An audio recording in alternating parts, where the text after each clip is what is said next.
بسم اللہ الرحمن الرحیم۔ السلام علیکم ورحمۃ اللہ وبرکاتہ۔ Islam is a complete code of life کی طرف سے آپ سب کو عید مبارک۔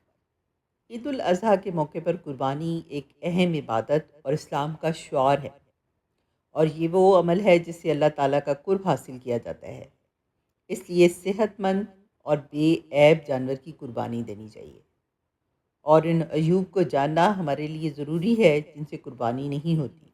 جس طرح تقویٰ اور خالص رضائے الہی قربانی کی قبولیت کی اہم شرط ہے، اسی طرح جانور کا ان عیوب سے پاک ہونا بھی ضروری ہے، جسے نبی کریم صلی اللہ علیہ وآلہ وسلم نے قربانی کی قبولیت میں مانع قرار دیا۔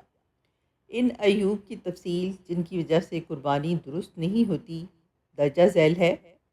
سیدنا برا بن عازب رضی اللہ تعالیٰ عنہ بیان کرتے ہیں کہ رسول اللہ صلی اللہ علیہ وآلہ وسلم نے فرمایا، 4 قسم کے جانوروں کی قربانی جائز نہیں ہے۔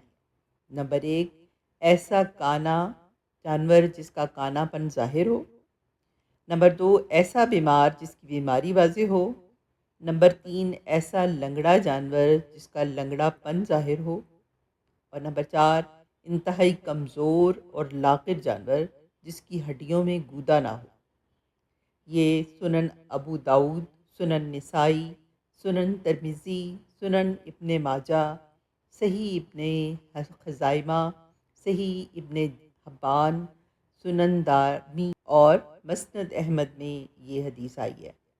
جانور کو ذبح کرتے وقت اس بات کا خیال رکھنا بھی ضروری ہے کہ اسے کم سے کم اذیت پہنچے۔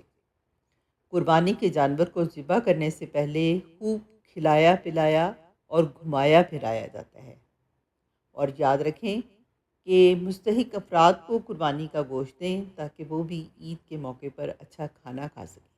جزاک اللہ خیر۔